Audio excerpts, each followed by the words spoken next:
Hi friends, ఎలా ఉన్నారు? మనకి విటమిన్ డి డెఫిషియన్సీ ఉంది అని ఎలా తెలుస్తుంది? ఒకవేళ విటమిన్ డి తక్కువ ఉందని బాడీలో నిర్ధారణ అయిన తర్వాత ఏం చేయాలి?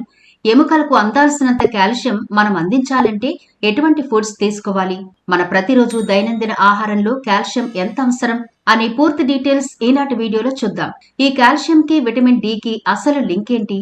ఇలాంటి విషయాలన్నీ కూడా ఈనాటి వీడియోలో చూద్దాం. కాబట్టి వీడియో స్కిప్ చేయకుండా చివరి వరకు చూడండి.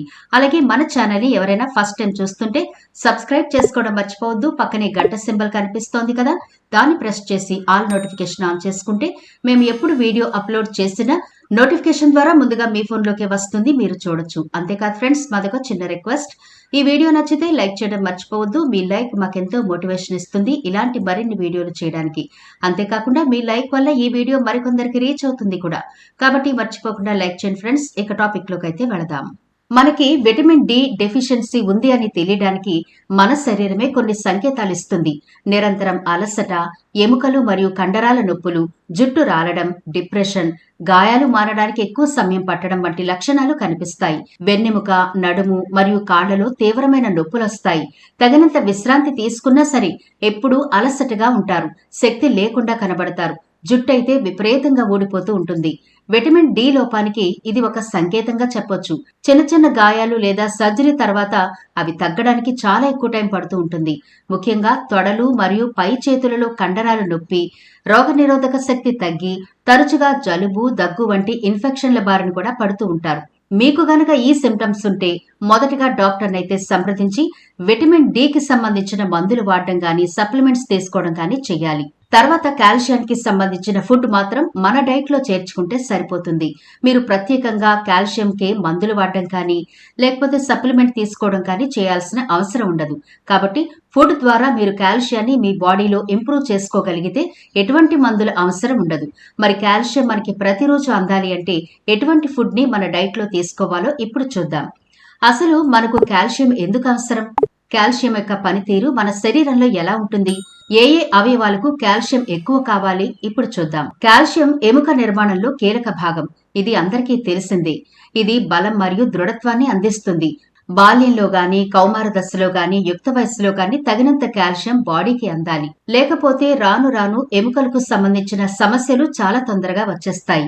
బోలు ఎముకల వ్యాధి కానీ, నరాల వీక్నెస్ కానీ ఇలాంటివన్నీ కూడా వచ్చే అవకాశాలుంటాయి.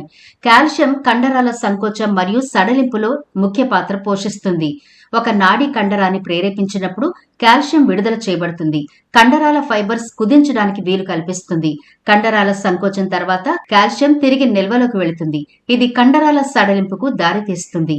గుండెతో సహా సరైన కండరాల కదలిక మరియు పనితీరుకు ఈ ప్రక్రియ చాలా అవసరం. నరాల కణాలు ఒకదానితో ఒకటి శరీరంలోని ఇతర కణాలతో సమర్థవంతంగా మాట్లాడాలి, సమర్థవంతంగా అనుసంధానించాలి అంటే ఈ ప్రక్రియ చాలా ఇంపార్టెంట్. ఇంద్రియ అవగాహన మరియు కండరాల నియంత్రణకు నరాల పనితీరు చాలా ముఖ్యం. రక్తనాళాలకు గాయం లేదా నష్టం జరిగినప్పుడు కాల్షియం విడుదల చేయబడుతుంది. రక్తస్రావం ఆపడానికి, రక్తం గడ్డగట్టడం ఏర్పడడానికి దారితీసే ప్రతిచర్యల శ్రేణిని ప్రారంభిస్తుంది. తగినంత కాల్షియం లేకపోతే రక్తం గడ్డగట్టదు, రక్తస్రావం ఎక్కువ అవుతుంది. రక్తంలో చక్కెర స్థాయిలను నియంత్రించడానికి అవసరమైన ఇన్సులిన్ మరియు రక్తంలో కాల్షియం స్థాయిలను నియంత్రించడంలో సహాయపడే పారాథైరాయిడ్ హార్మోన్తో సహా వివిధ హార్మోన్ల స్రావంలో కాల్షియం పాల్గొంటుంది. కణాల లోపల మరియు కణాల మధ్య సంకేతాలను ప్రసారం చేయడంలో సహాయపడుతుంది. కణాల పెరుగుదల, విస్తరణ మరియు భేదంతో సహా వివిధ సెల్యులార్ కార్యకలాపాలకు ఈ సిగ్నలింగ్ ప్రక్రియ చాలా ముఖ్యం. మన శరీరానికి ఎక్కువగా తినే ఆహారం నుండే కాల్షియం అందుతుంది. 19 నుంచి 50 సంవత్సరాల మధ్య వయసు గల పురుషులు, స్త్రీలు 1000 మిల్లీగ్రాముల కాల్షియం తీసుకోవాలి. వృద్ధులకు కాల్షియం ఎక్కువగా అవసరం. పాల ఉత్పత్తుల్లో ఈ కాల్షియం ఎక్కువ ఉంటుంది. అయితే కొంతమందికి పాల ఉత్పత్తులు, పాల పదార్థాలన్నా అస్సలు పడవు. అటువంటి వారు ఇదిగో ఈ ఫుడ్స్ ని మీ డైట్ లో చేర్చుకోండి. మీకు సరిపడా కాల్షియం ప్రతిరోజు అందుతుంది. సీజనల్ వెజిటబుల్స్ తీసుకోవడం మంచిది. ఎందుకంటే ఈ వెజిటబుల్స్ లో ఫైటో న్యూట్రియంట్స్ ఎక్కువగా ఉంటాయి. సీజనల్ వెజిటబుల్స్ ఉండడం వల్ల మీ ఆరోగ్యం బాగుంటుంది. ఇది సీజన్ మొత్తం ఆరోగ్యంగా ఉండేందుకు హెల్ప్ చేస్తుంది. రాగులు. ఈ రాగుల్లో కాల్షియం చాలా ఎక్కువ ఉంటుంది. ఎముకల సాంద్రతను పెంచుతుంది. కొన్ని రకాల ఫుడ్స్ తీసుకుంటే ఆటోమేటిక్ గా మన బాడీలో కాల్షియం పెరుగుతుంది. అవేంటి అంటే రాగులు, తోటకూర, పాలకూర, బ్రాకలీ, గోంగూర, వీటిలో కాల్షియం ఎక్కువ ఉంటుంది. అంతేకాకుండా విటమిన్ కే కూడా పుష్కలంగా ఉంటుంది. అలాగే ఉసిరిలో ఉండే విటమిన్ సి మరియు కాల్షియం ఎముకల బలానికి చాలా హెల్ప్ చేస్తుంది. మనకి ప్రతిరోజు చాలా తక్కువ రేటుకి దొరికే ఆకుకూరల్లో తోటకూర కూడా ఒకటి. ఈ తోటకూర తింటే చాలండి, చాలా బెనిఫిట్స్ ఉంటాయి. తోటకూర ఎముకల ఆరోగ్యానికి చాలా మంచిది. ఇందులో ఉండే ముఖ్యమైన పోషకాలు ఎముకలను బలంగా, ఆరోగ్యంగా ఉంచడంలో సహాయపడతాయి. తోటకూరలో అధిక మొత్తంలో కాల్షియం ఉంటుంది. ఇది ఎముకల సాంద్రతను పెంచడానికి మరియు బలపరచడానికి అవసరం.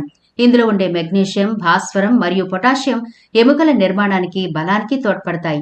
తోటకూరను క్రమం తప్పకుండా తీసుకోవడం వల్ల వయస్సుతో పాటు వచ్చే ఎముకల బలహీనత సమస్య తగ్గుతుంది. ఇది ఎముకల సాంద్రతను మెరుగుపరిచి ఎముకలు విరిగిపోకుండా, పగలకుండా కాపాడుతుంది. భారతీయ వంటగదిలో ఏడాది పొడవునా ఉండే పదార్థాల్లో నువ్వులు ఒకటి. మనం లడ్డూలు చేసుకుని ఈ నువ్వులను తింటూ ఉంటాం. ఒక టేబుల్ స్పూన్ నువ్వులు తీసుకుంటే 88 మిల్లీగ్రాముల కాల్షియం మన బాడీకి అందుతుంది.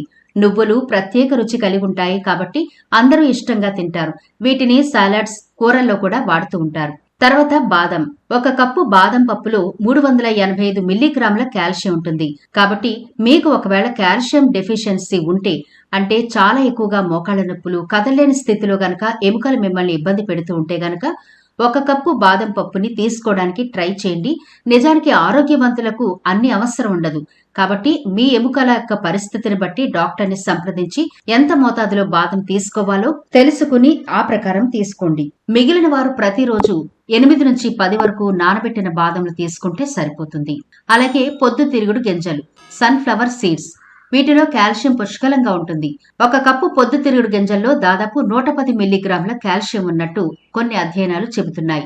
కాల్షియం కాకుండా పొద్దుతిరుగుడు విత్తనాల్లో మెగ్నీషియం, విటమిన్ కే, కాపర్ పుష్కలంగా ఉంటాయి. పొద్దుతిరుగుడు గింజలు కూడా తక్కువ మోతాదులోనే, అంటే 1 స్పూన్ వరకు తీసుకోండి, సరిపోతాయి. అలాగే బ్రాక్లీ. వీటిలో కాల్షియం కంటెంట్ నువ్వుల్లాగే ఉంటుంది. ఒక కప్పు బ్రాక్లీలో 87 మిల్లీగ్రాముల కాల్షియం ఉంటుంది. అయినప్పటికీ బ్రాక్లీ ఒక కూరగాయ కాబట్టి రోజువారీ కాల్షియం కావాలి అనుకునే వాళ్ళు పాలకి బదులుగా మనం ఏమైనా తీసుకోవాలి అని ఆలోచిస్తే మొట్టమొదటి ఆప్షన్ సోయా మిల్క్. సోయా పాలు బలవర్ధకమైన కాల్షియంతో నిండుంటాయి. ఇందులో విటమిన్ డి కూడా పుష్కలంగా ఉంటుంది. మీకు పాలు, పాల పదార్థాలంటే ఇష్టం లేకపోతే దీన్ని తీసుకోండి, ఈక్వల్ అయిపోతుంది. అలాగే చియా గింజలు. ఇవి పోషకాలతో నిండి ఉంటాయి. కాల్షియం, మెగ్నీషియం, ఫాస్ఫరస్లు ఇందులో ఎక్కువగా ఉంటాయి. మీ డైట్ లో చియా సీడ్స్ ని చేర్చుకోవడం చాలా మంచిది. ఈ చిన్న గింజలు నీటిలో వేస్తే ఉబ్బిపోతాయి. ఇవి ఎంతో టేస్టీగా కూడా ఉంటాయి. ఓట్స్, పెరుగు ఇలా ఎందులోనైనా వీటిని కలుపుకుని తినొచ్చు. సూర్యరశ్మి ద్వారా మీ శరీరానికి తగినంత విటమిన్ డి అందేలా చూసుకోండి. తగినంత విటమిన్ డి లేకుండా శరీరం ఎముకల్లో నిల్వ చేసిన కాల్షియం ని తిరిగి నింపుతుంది. దీనిని బలహీనపరుస్తుంది. అలాగే నారింజ పండ్లు మీకు ఇష్టమైతే తీసుకోండి. ఒక నారింజ పండులో మీకు 75 మిల్లీగ్రాముల కాల్షియం అందుతుంది. కాబట్టి వీటిని కూడా జ్యూస్ రూపంలో తీసుకుంటూ ఉండండి. ఈ డెఫిషియన్సీ నుంచి బయటపడొచ్చు.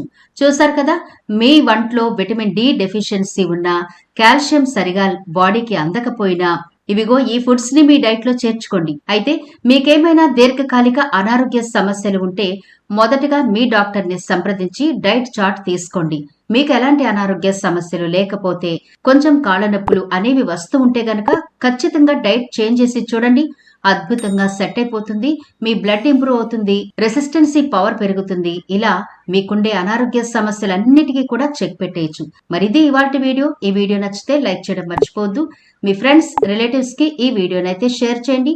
ఛానల్ ని సబ్స్క్రైబ్ చేయడం మర్చిపోవద్దు. మరో ఇంట్రెస్టింగ్ వీడియోతో మళ్ళీ కలుద్దాం.